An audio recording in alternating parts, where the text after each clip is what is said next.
Une épouse enceinte. Elle surprend un magnat, achetant un bijou pour sa maîtresse. Sa vengeance fut brutale.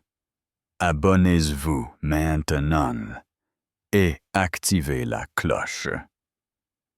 Parce que dans le tourbillon de luxe et de secrets, une découverte tragique a mis en marche un chemin féroce de vengeance. Lorena, enceinte de 7 mois et heureusement étrangère à la tempête qui s'annonçait, est tombée sur un éblouissant collier de diamants que son riche époux, Ricardo Soto, n'avait manifestement jamais eu l'intention de lui offrir. Son cœur a battu avec fureur et angoisse en se rendant compte que le cadeau était destiné à une autre femme, à sa maîtresse. À cet instant, la vie de Lorena a volé en 1000 éclats brillants. Cependant, sous sa dévastation, une étincelle de détermination s'est allumée. Et si cette trahison n'était pas la fin de son histoire, mais le début d'un retour brutal, Lorena Vidal avait grandi en croyant aux contes de fées. Même à l'approche de la trentaine, elle était le genre de personne qui se délectait de petits actes de bonté.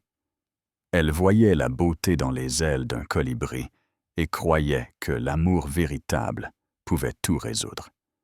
C'était peut-être l'une des raisons pour lesquelles elle était tombée si profondément amoureuse de Ricardo Soto, un promoteur immobilier millionnaire connu publiquement comme un philanthrope charmant. Un homme qui dépensait généreusement dans des bals de charité et des dîners de bienfaisance. Il était grand, beau et possédait une confiance décontractée qui attirait tout le monde vers lui, des serveurs aux directeurs généraux.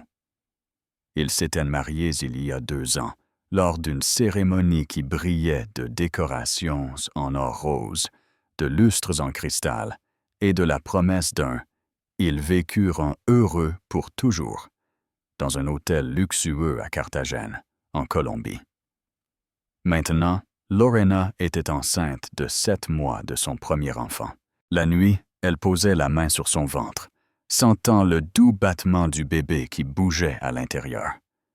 Elle imaginait la chambre du bébé, qu'ils avaient décorée dans des tons gris, chauds et blancs, avec un motif de lune et d'étoiles délicatement parsemé sur les murs. Tout semblait être un rêve devenu réalité. Il possédait une magnifique maison nichée dans les collines de Malaga, en Espagne, un penthouse de luxe à Miami et les moyens de voyager n'importe où. Les affaires de Ricardo prospéraient. Les éloges ne manquaient jamais de la part de personnes qui enviaient leur mariage, leur succès et leur apparente complicité. Il semblait former le couple parfait, glamour, heureux et solidaire. Mais tout n'était qu'illusion.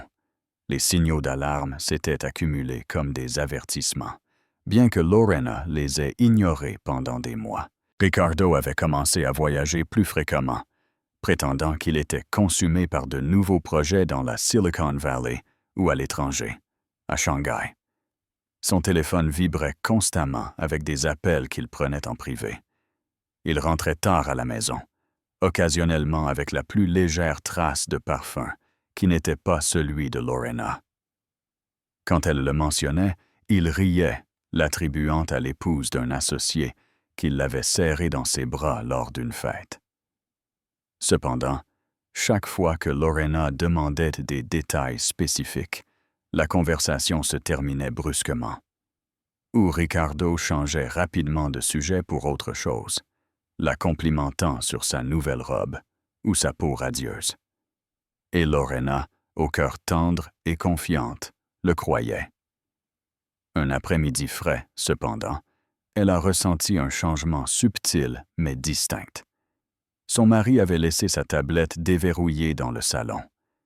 Habituellement, Ricardo était méticuleux concernant la sécurité de ses appareils. Il parlait sans fin de vie privée, d'accords de confidentialité et de négociations commerciales critiques. Ce soir-là, Lorena était assise sur le canapé, frottant son ventre arrondi, attendant que Ricardo descende pour dîner. Quand la tablette a émis un bip pour un nouvel email, une ligne d'objets a attiré son attention. Elle disait « Votre achat chez Joyas del Sol est prêt. » Joyas del Sol. Le nom évoquait des images de bijoux artisanaux et de diamants brillants dans des vitrines. Le cœur de Lorena a battu plus vite. Elle s'est dit que c'était probablement quelque chose que Ricardo avait acheté pour elle. Peut-être un cadeau pour l'accouchement ou un cadeau d'anniversaire. Elle a ouvert l'email avec des mains tremblantes. Le message disait « Cher Monsieur Soto, votre collier de diamants au design personnalisé est terminé. Veuillez visiter notre boutique phare sur l'Avenida de la Libertad pour le récupérer à votre convenance. Nous nous réjouissons de vous servir. » Les yeux de Lorena ont parcouru les détails. Une chaîne en platine, un diamant central de 2 carats, gravé, pour toujours, dans mon cœur. Elle est restée assise dans un silence de stupeur. Le bébé a bougé inconfortablement dans son ventre, comme s'il sentait son inquiétude. Après-demain était leur 2e anniversaire. Est-ce que cela pouvait être pour elle? Elle a ressenti une pointe d'excitation, rapidement éclipsée par l'inquiétude. Le coup et le design ressemblaient à quelque chose que Ricardo pourrait faire, mais la phrase de la gravure ne lui disait rien. Ricardo n'était jamais du genre à dire « pour toujours dans mon cœur ». Il utilisait différents surnoms, différentes phrases. En fait, s'il avait dû choisir une gravure pour Lorena, cela aurait pu être quelque chose comme « mon étoile brillante » ou une référence à la chère Nana qu'elle chantait souvent. Cela ne collait pas. Elle a fermé l'email, l'esprit en ébullition. La logique a tenté de l'assurer que Ricardo voulait peut-être que ce soit une surprise, mais une douleur a commencé à se former au fond de son estomac. Elle a décidé de ne pas le confronter immédiatement. Au lieu de cela, elle attendrait, observerait et verrait s'il révélait quelque chose. Le lendemain matin, Ricardo est parti tôt, prétendant qu'il avait une réunion d'affaires dans la capitale. Lorena a fait semblant de dormir, mais dès qu'elle a entendu le déclic de la porte principale, elle s'est levée et s'est habillée. Elle avait besoin de réponses. Elle a élaboré un plan. Elle irait chez Joyas del Sol cet après-midi-là. Elle demanderait des nouvelles du collier et confirmerait s'il était bien pour elle. Elle se sentait furtive, mais la suspicion croissante dans son cœur exigeait une action. Lorena s'est rendue en ville, le cœur battant dans sa poitrine tout au long du trajet. Elle s'est garée près de l'Avenida de la Libertad, ignorant son habitude habituelle de contrôler ses dépenses de parking. Aujourd'hui, elle avait seulement besoin de réponses. La boutique phare de Joyas del Sol éblouissait sous le soleil du matin. Les poignées de porte polies brillaient comme de l'or. Entrée fut surréaliste. La boutique sentait le luxe et les fleurs fraîchement coupées, avec des vitrines de diamants, de perles et de pierres précieuses qui s'étendaient sur le sol. Un homme poli dans un costume élégant l'a salué. « En quoi puis-je vous aider aujourd'hui? » Elle a forcé un sourire. « Je suis ici pour un collier personnalisé qui a été acheté au nom de Ricardo Soto. » L'homme a tapé rapidement sur un ordinateur, puis s'est animé. « Ah, oui, Monsieur Soto, c'est une pièce charmante. » Il a fouillé sous le comptoir et a sorti une boîte turquoise attachée avec un ruban blanc impeccable. Nous attendons sa visite demain ou après-demain, mais n'hésitez pas à l'inspecter si vous êtes Madame Soto. Lorena a dégluti pendant qu'il ouvrait la boîte. Le collier était impressionnant. Un seul diamant rond serti dans du platine, scintillant même sous l'éclairage tamisé de la boutique. Elle a regardé la gravure à l'arrière du sertissage du diamant. Elle disait « Serena, pour toujours dans mon cœur. » Lorena a eu l'impression que le sol s'était dérobé sous ses pieds. Son pouls rugissait dans ses oreilles. Le nom Serena n'était pas le sien. Elle a essayé de cacher le tremblement de ses mains en fermant la boîte. Pendant un long moment, elle est restée là, les larmes lui brûlant les yeux. Mais elle a refusé de les laisser couler. Si elle faisait un scandale ici, elle perdrait tout avantage qu'elle pourrait avoir. Elle a lentement pris une profonde inspiration. « C'est charmant », a-t-elle réussi à dire d'une voix tendue. « Je le laisserai venir le chercher. » Sans attendre plus de conversation, elle s'est retournée et a quitté la boutique. À l'extérieur, les sons de la ville se sont précipités sur elle. Des taxis klaxonnant, des touristes bavardant, le bourdonnement d'un bus qui approchait. Lorena a trébuché sur le trottoir jusqu'à trouver un coin tranquille près de l'entrée d'une boutique, où elle s'est appuyée contre le mur, haletante. Ses pires soupçons s'étaient confirmés. Le collier n'était pas pour elle. C'était pour quelqu'un d'autre, une personne nommée Serena. Avant que Lorena ne connaisse Ricardo, elle avait été une femme indépendante et énergique qui croyait que lorsqu'une injustice était commise, on ne se contentait pas de pleurer, on contre-attaquait. Au cours des 2 dernières années, l'amour l'avait adoucie. Elle était devenue complaisante, laissant Ricardo prendre les décisions importantes. Mais maintenant, sous le chagrin, un feu commençait à s'allumer.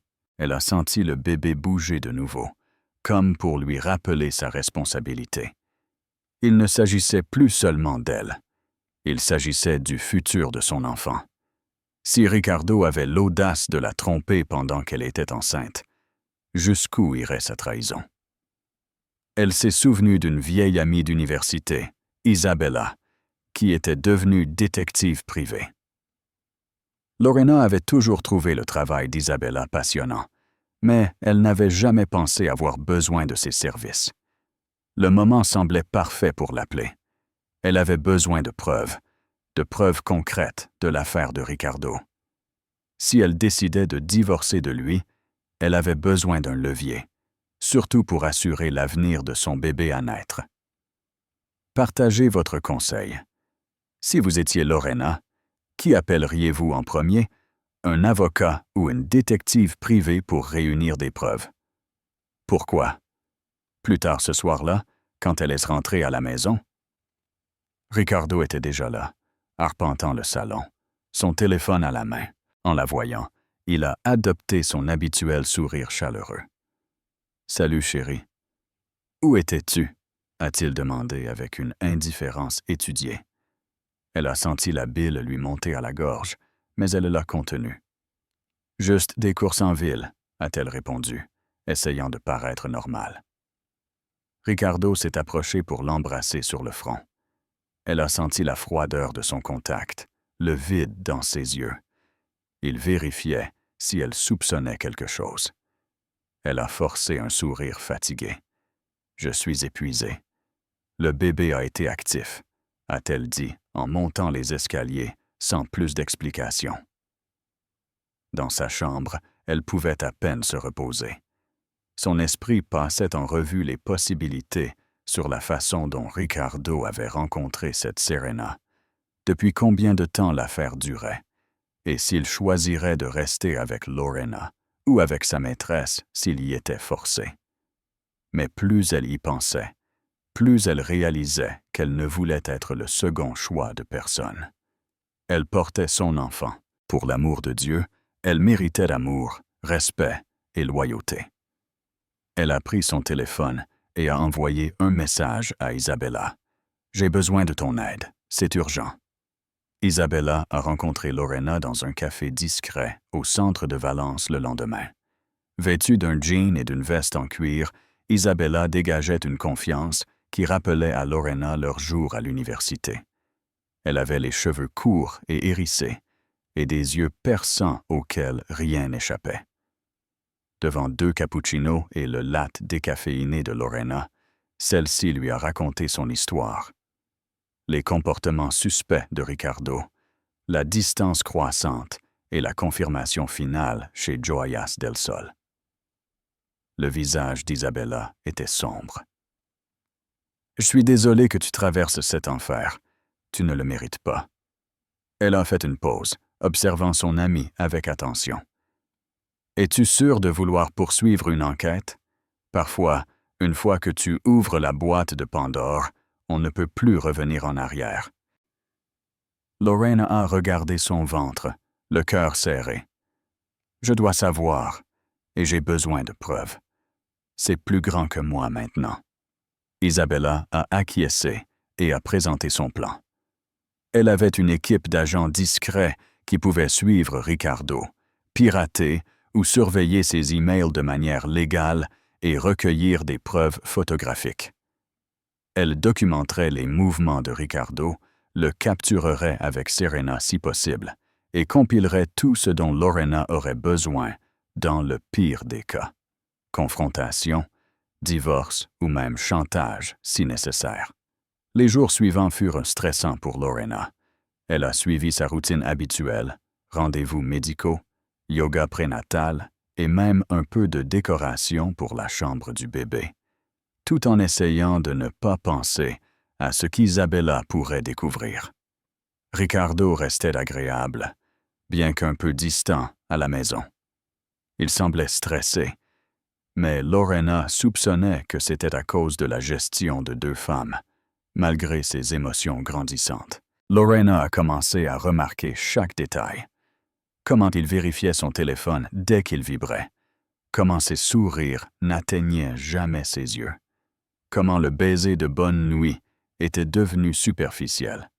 Un après-midi, Lorena lisait au lit quand elle a reçu un message d'Isabella. « Il est à l'hôtel Alcazar avec elle. Nous enverrons les détails bientôt. » Le sang de Lorena s'est glacé. L'hôtel Alcazar était l'un des lieux les plus luxueux de Marbella, avec des suites haut de gamme et un bar fréquenté par des célébrités. Il était logique que Ricardo choisisse un endroit correspondant à son style de vie luxueux. Le cœur battant, Lorena a attendu le message suivant. Plusieurs minutes plus tard, Isabella a envoyé des photos. Les images étaient d'une clarté surprenante. Ricardo dans un ascenseur, avec une brune éblouissante à son bras. Puis, un autre cliché. Ricardo et la brune entrant dans une suite. La porte se refermant derrière eux. Lorena a fixé la femme. Elle était grande, comme un mannequin, avec des cheveux brillants qui tombaient en vagues sur son dos. Son visage était partiellement tourné, mais Lorena pouvait voir un sourire suffisant sur ses lèvres. Serena. C'était la femme qui avait capté l'attention de son mari, et Ricardo était manifestement entiché. Le premier instinct de Lorena fut de conduire jusqu'à l'hôtel, de frapper à la porte de la suite et de hurler. Mais alors son bébé lui a donné un coup de pied, un rappel étrangement opportun. Elle ne pouvait pas être imprudente. Elle était dans son 3e trimestre et le stress était dangereux. De plus, Ricardo était rusé. Si Lorena le confrontait sans plan, il pourrait mentir, couvrir ses traces ou même l'accuser d'envahir sa vie privée et retourner l'histoire d'une manière tordue. Alors elle a attendu. Quand Ricardo est rentré à la maison l'après-midi suivant, elle s'est forcée à le saluer, avec un sourire fatigué. Son visage ne trahissant qu'un léger épuisement, pas la furie qu'elle ressentait à l'intérieur. « Encore travaillé tard ?» a-t-elle demandé nonchalamment, en feuilletant un magazine sur le comptoir de la cuisine. « Oui », a-t-il répondu en jetant sa veste de côté. « Gros projet, ces clients me rendent fou. » Lorena l'a regardé. « Tu dois être épuisé. » Il a haussé les épaules. « Un peu. Je pourrais me coucher tôt. Et toi? » Elle a acquiescé. La conversation semblait douloureusement banale.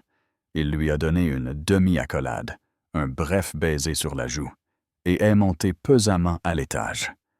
Lorena l'a regardé partir, pensant à la facilité avec laquelle il se glissait dans ce rôle domestique. Comment pouvait-il la tromper quelques heures plus tôt et revenir comme si de rien n'était? Cette pensée lui a retourné l'estomac. Cette nuit-là, elle a à peine dormi. Les pensées de Serena, du bébé et de la trahison de Ricardo tournaient sans fin dans son esprit. Aux premières heures du matin, elle s'est souvenue d'un détail des photos d'Isabella. Ricardo portait un petit sac turquoise quand il accompagnait Serena dans cette suite. Joyas del Sol. Sans aucun doute, c'était le collier de diamants. Son cadeau? Non. Le cadeau de la maîtresse. Pendant la semaine suivante, Lorena a maintenu sa façade. Isabella lui a fourni des mises à jour régulières et plus de preuves incriminantes. Des horodatages de Ricardo visitant le penthouse de Serena à Madrid, des reçus de scènes extravagantes, des rendez-vous au spa facturés sur la carte d'entreprise de Ricardo. Chaque preuve était comme un couteau tournant dans le cœur de Lorena, mais cela alimentait aussi sa détermination. Elle s'est souvenue d'un fait vital. La fortune de Ricardo reposait sur des développements immobiliers, mais il avait toujours utilisé un réseau complexe de sociétés écrans et de partenariats pour minimiser les impôts et les responsabilités. Lorena n'avait qu'une compréhension superficielle de ces structures. Ricardo discutait rarement des détails, mais elle en savait assez pour réaliser que son empire pourrait être plus fragile qu'il n'y paraissait. Si son image publique était affectée, ou si ses associés découvraient un scandale, il pourrait perdre un soutien crucial. De plus, sa façade philanthropique était importante pour maintenir de bonnes relations avec les fonctionnaires de la ville. Un scandale public serait désastreux pour ses affaires. Lorena a décidé de contacter un vieil ami de Ricardo, un avocat nommé Pablo Ruiz, qui avait toujours nourri une affection discrète pour elle. Pablo était le genre de personne qui savait garder des secrets, mais qui valorisait aussi la justice. Si Lorena avait besoin d'un levier contre Ricardo, Pablo saurait exactement où appliquer la pression. Elle a accepté de rencontrer Pablo pour déjeuner dans un club privé à Saint-Sébastien. Pablo a écouté attentivement pendant que Lorena révélait l'infidélité de Ricardo et les preuves qu'elle avait rassemblées. Son visage est devenu sombre. « Je suis désolé, Lorena », a-t-il dit à voix basse. « Es-tu sûre de vouloir partir en guerre pour cela? Les divorces peuvent être compliqués, particulièrement quand il y a autant d'argent en jeu. » La mâchoire de Lorena s'est crispée. « J'en suis sûr, mais je n'agirai pas avec précipitation. Je dois penser à mon bébé. J'ai besoin de garantir notre avenir. Cela signifie que je dois me protéger légalement, financièrement et émotionnellement. » Pablo a acquiescé. Étant donné que Ricardo a une réputation à maintenir, si tu lui présentes un dossier d'infidélité bien documenté, cela pourrait l'obliger à accepter un accord très favorable pour toi, surtout avec le bébé en jeu. Tu pourrais maintenir la menace d'un scandale public au-dessus de sa tête. Mais il s'est arrêté. « Mais quoi? » a demandé Lorena. Pablo a hésité. « Il se peut qu'il ne se rende pas sans combattre, et il y a toujours le risque que tu passes pour quelqu'un de vindicatif. Tu pourrais faire face à l'examen public. Les tabloïds adorent les scandales de ce genre, surtout si le nom de Ricardo est assez important. Si tu es sérieuse, nous aurons besoin de plus que de simples preuves de son affaire. Nous aurons besoin de quelque chose qui le mette réellement au pied du mur. » Lorena a regardé la nappe, remuant distraitement son eau glacée. « Je ne veux pas seulement un accord. Je veux qu'il ressente la même douleur qu'il a infligée. Cet homme m'a humilié, a manqué de respect à nos vœux et a risqué l'avenir de notre famille avec son aventure. Il ne s'agit pas seulement d'argent. Il s'agit de lui donner une leçon qu'il n'oubliera jamais. » Pablo a étudié son visage, y voyant une détermination de fer. « Je comprends. Restons en contact et j'attendrai tes instructions. » Une nuit, Lorena réorganisait le placard de la chambre du bébé quand son téléphone a sonné. Isabella. Encore. Elle a répondu rapidement. Tu ne vas pas croire ce que j'ai trouvé, a dit Isabella, sur un ton mélangeant excitation et gravité. J'ai fait une vérification approfondie des antécédents de Serena Jiménez. Elle était autrefois une aspirante actrice. Elle a eu des rôles mineurs dans des productions off-Broadway. Puis, elle a disparu de cette scène après s'être liée avec des hommes plus âgés et riches. Son historique est intéressant, pour ne pas dire plus. Elle a été impliquée dans des litiges de paternité secret. Lorena a ressenti un picotement sur sa peau, ce qui signifie, Isabella a soupiré, ce qui signifie qu'elle a pu tomber enceinte de quelqu'un de riche auparavant, ou du moins l'avoir affirmé. Elle a poursuivi un homme d'affaires à Buenos Aires pour une pension alimentaire, mais a finalement retiré sa plainte, probablement après un accord substantiel. Il semble que Serena soit une chercheuse d'or professionnelle. Elle s'attache à des hommes puissants, en tire autant d'argent ou de cadeaux que possible, puis s'en va. Les yeux de Lorena se sont rétrécis. Est-ce que Ricardo sait cela? C'est difficile à dire, a répondu Isabella. Elle lui ment peut-être, mais si Ricardo est vraiment entiché, il pourrait ignorer tous les signaux d'alarme. Une femme comme Serena sait exactement comment manipuler un homme, surtout un homme riche. Elle lui a probablement dit qu'elle l'aimait, qu'il était différent de tous les autres, et il l'a cru. Cette nouvelle a alimenté encore plus la colère de Lorena. Son mari non seulement la trompait, mais il était aussi assez crédule pour tomber amoureux d'une escroc. Le bébé a bougé en elle, comme un rappel que le temps pressait. Elle devait finaliser son plan. Lorena est restée éveillée dans son lit cette nuit-là, l'esprit bourdonnant de stratégie. Divorcer de Ricardo serait assez simple avec les preuves de son infidélité, mais ce n'était pas suffisant. Elle voulait faire quelque chose qui pique, quelque chose qui lui rappelle qu'il ne pouvait pas traiter les gens comme des objets jetables.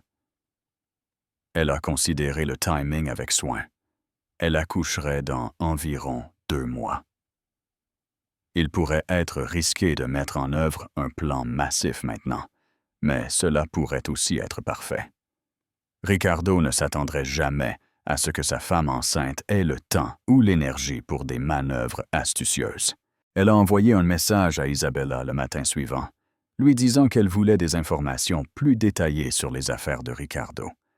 Elle voulait quelque chose qui puisse lui causer une peur véritable, potentiellement un angle qui menacerait son image publique soigneusement entretenue.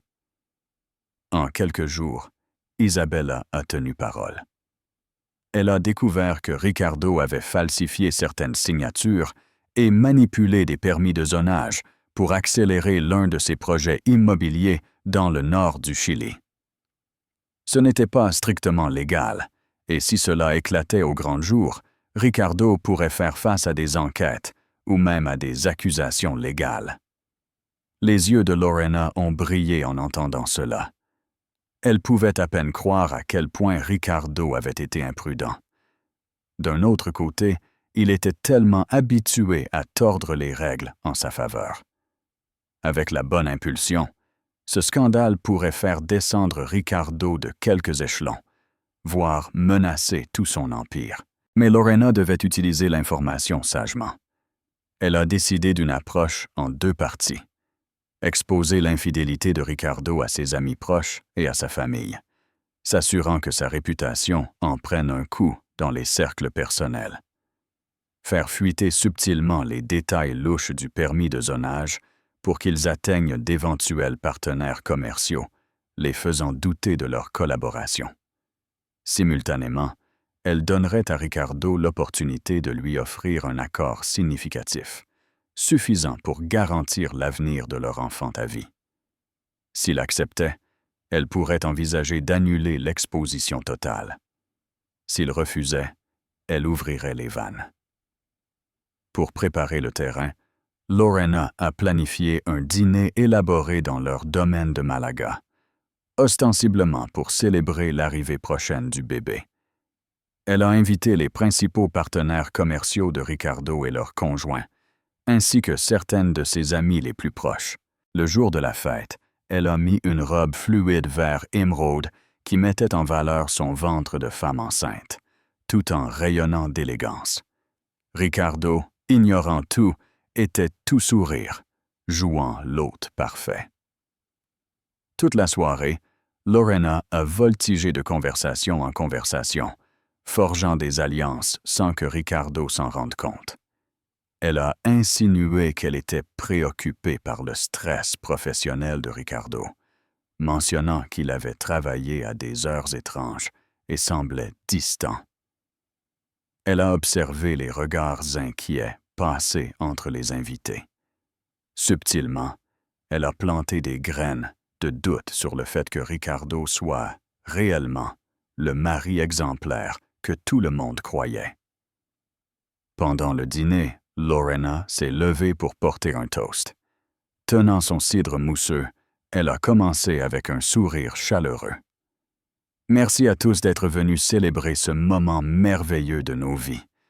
Ricardo et moi sommes ravis d'accueillir bientôt notre bébé.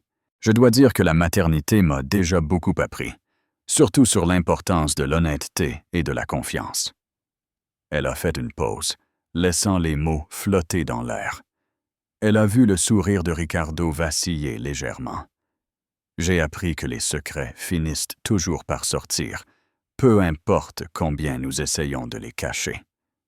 Certaines personnes semblaient perplexes.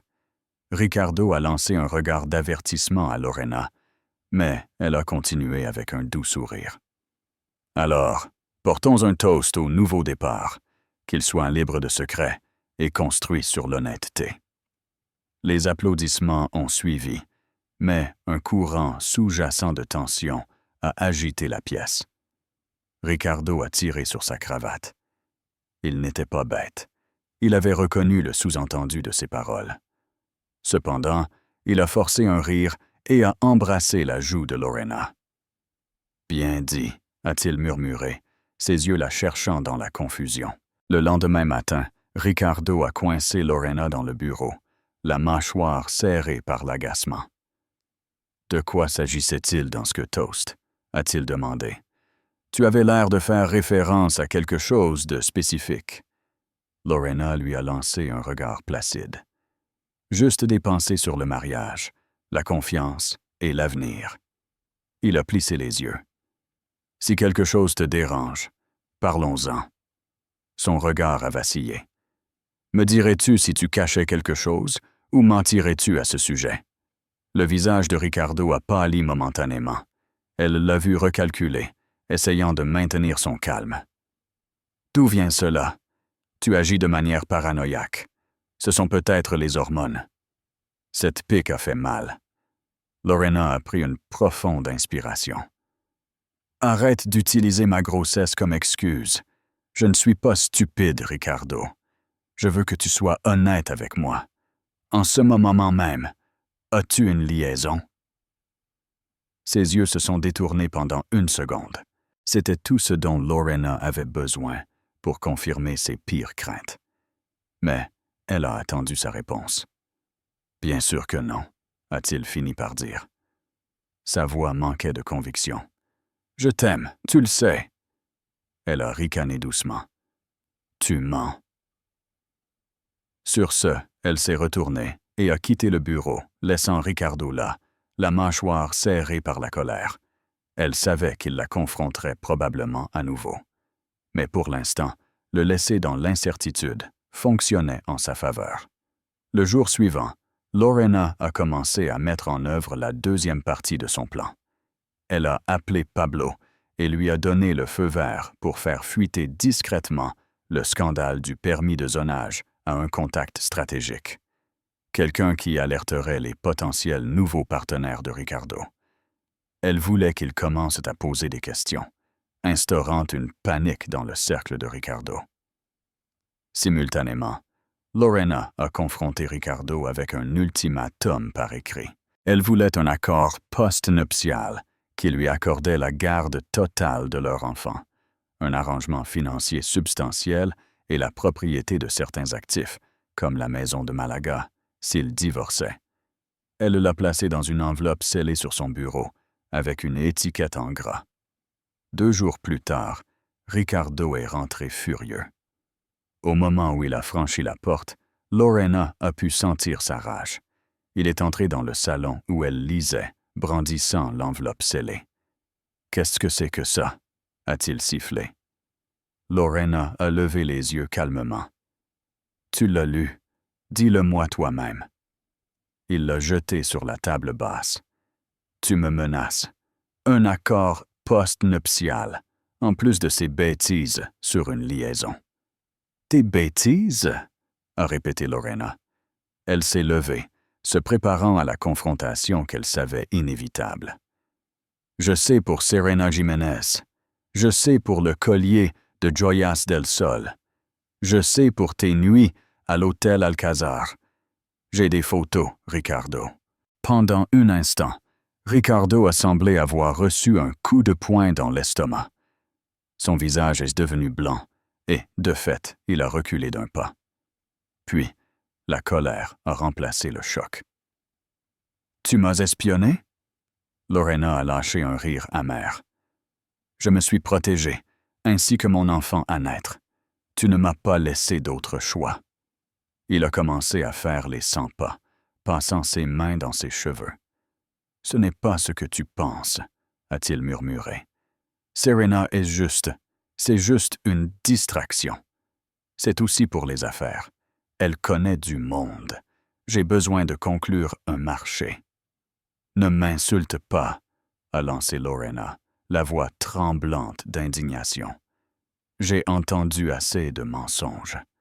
Je veux que tu signes cet accord, me garantissant tout ce que je demande. Ou alors, je révèle les preuves de ton affaire à tes partenaires commerciaux, à ta famille, à ta mère, à la presse, à n'importe qui. Et ce n'est pas tout. » Il s'est arrêté, les yeux écarquillés, alors qu'elle lui remettait un dossier avec le logo de Montero entre ses mains. À l'intérieur se trouvaient des documents détaillant la fraude du permis de zonage. Elle a vu la couleur s'effacer de son visage à nouveau. « Tu me chantes !» a-t-il chuchoté. Elle a croisé les bras sur sa poitrine. « Je te donne une option. Répare-moi ou fais face aux conséquences. » Cette nuit-là, Ricardo a refusé de signer quoi que ce soit, quittant la maison enragé. Lorena a supposé qu'il courait directement vers Serena, cherchant du réconfort ou des conseils. Effectivement, quelques heures plus tard, Isabella a envoyé un message à Lorena, disant que Ricardo était dans le penthouse de Serena, mais quelque chose d'inattendu est arrivé. Vers minuit, le téléphone de Lorena a de nouveau sonné. C'était un appel d'Isabella, la voix pressante. « Tu ne vas pas croire ça, Laure. Serena vient d'avoir une dispute avec Ricardo. Elle l'a mis dehors du penthouse. Il y a eu des cris. Les voisins ont tout entendu. Quelque chose à propos d'argent. » Lorena a ressenti une sombre satisfaction. Elle s'en doutait. Serena était une chercheuse d'or. Maintenant que les affaires de Ricardo montraient des signes de problème, Serena avait dû sentir la chute possible. Les fissures dans l'empire de Ricardo commençaient à apparaître. Si Ricardo perdait tout, Serena sauterait du navire plus vite que quiconque ne pourrait cligner des yeux. Le lendemain matin, Lorena a trouvé Ricardo endormi dans le salon, une barbe naissante couvrant sa mâchoire, la cravate lâche, son costume froissé. Un verre de whisky vide se trouvait sur la table d'appoint. Elle a préparé le petit déjeuner en silence. L'odeur du café a rempli la cuisine. Quand Ricardo a enfin bougé, il s'est traîné jusqu'au comptoir de la cuisine. « Tu n'as aucune idée de ce que tu as fait, » a-t-il dit d'une voix rauque. « Mes investisseurs se retirent d'un développement majeur. Ils ont entendu parler de rumeurs d'irrégularités légales. Mon téléphone n'a pas arrêté de sonner toute la matinée. Les gens veulent des réponses. » Lorena lui a offert un regard tranquille. « Alors, signe l'accord. » Ricardo a frappé le comptoir du poing, la faisant tressaillir légèrement. « C'est le travail de ma vie. Tu essaies de me ruiner, Lorena. » Un reflet de douleur a traversé le visage de celle-ci. « Tu as déjà ruiné quelque chose de bien plus précieux, notre mariage. Tu veux parler de destruction? Qu'en est-il de ce que tu m'as fait, à moi et à notre enfant? C'était censé être un moment de joie, et tu as choisi de me trahir. » Les larmes lui ont piqué les yeux, malgré ses tentatives de garder son calme, et pendant un moment, Ricardo a semblé repentant. « Je n'ai jamais voulu que ça aille aussi loin, » a-t-il murmuré. Serena était juste... Elle était amusante. Un repos du stress. Je n'ai pas pensé. Non, tu n'as pas pensé, a dit Lorena à voix basse. Et maintenant tu dois faire face aux conséquences. Il s'est laissé tomber sur une chaise, enfonçant son visage dans ses mains. La tension dans la pièce était palpable. Lorena ressentait presque de la pitié pour lui. Mais elle s'est souvenue du collier de Joyas del Sol, des nuits à l'hôtel, des mensonges après les mensonges. Sa détermination s'est durcie. Juste au moment où Lorena pensait que le drame pourrait arriver à un point mort, elle a reçu un appel inattendu. L'identifiant de l'appelant indiquait « numéro masqué ». Mais elle a répondu quand même. « Bonjour, est-ce Lorena Soto ?» a demandé une voix féminine sensuelle. Lorena a retenu son souffle. « Oui. Qui est-ce? » « Je suis Serena Jiménez », a roucoulé la femme. Lorena s'est tendue. « Pourquoi m'appelez-vous » Une légère pause. « J'ai pensé que vous aimeriez peut-être savoir ce que Ricardo fabrique. Nous avons eu une dispute, et je ne supporte plus qu'on me mente.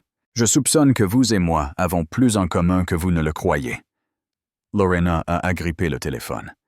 C'était inattendu.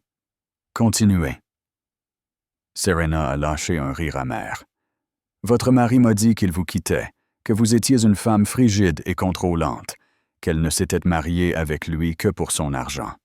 Il a affirmé qu'il ne voulait pas du bébé, que tout était votre idée. Il a dit qu'il voulait commencer une nouvelle vie avec moi.